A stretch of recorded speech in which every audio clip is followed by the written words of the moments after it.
1.3 Tujuan penelitian.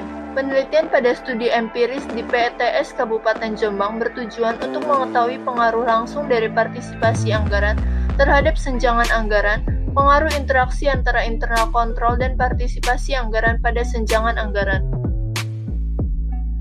Penelitian pada studi kasus Kabupaten Jembrana bertujuan untuk mengetahui apakah asimetri informasi, self-esteem, locus of control, dan kapasitas individu mampu memoderasi pengaruh penganggaran partisipatif pada budgetary slack.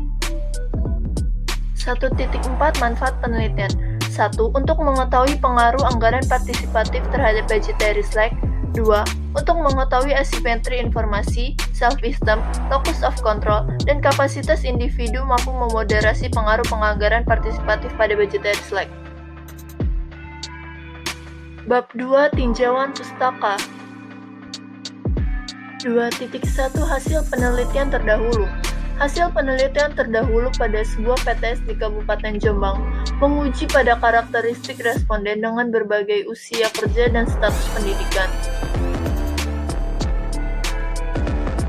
Penelitian sebelumnya pada studi kasus Kabupaten Jembrana lebih banyak menguji pengaruh peran organisasi dalam partisipasi anggaran pada budgetary slack dengan menggunakan variabel komitmen organisasi, budaya organisasi, dan ketidakpastian lingkungan. 2.2 Landasan teori. Yang pertama, teori kontingensi. Teori kontingensi adalah teori yang digunakan untuk mengetahui dan menganalisis desain dalam sistem akuntansi manajemen yang memberikan informasi yang tepat untuk menjelaskan variasi yang bermacam-macam dalam struktur organisasi.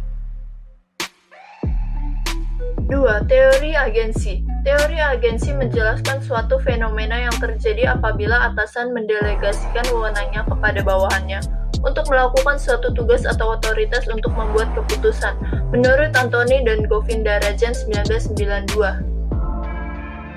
3. Partisipasi anggaran. Proses penyusunan anggaran dapat dilakukan secara top-down maupun bottom-up atau partisipasi. 4. Budgetary slack. Budgetary slack positif menandakan adanya tindakan konservatif manajer dalam menghadapi ketidakpastian dalam penyusunan anggaran. Sedangkan budgetary slack negatif menandakan ada kepentingan pribadi dalam penyusunan anggaran. 5. Pengendalian internal. Pengendalian internal merupakan kebijakan dan prosedur yang melindungi aset perusahaan dari penyalahgunaan, memastikan bahwa informasi bisnis disajikan secara akurat, dan memastikan bahwa undang-undang dan peraturan telah diikuti. Menurut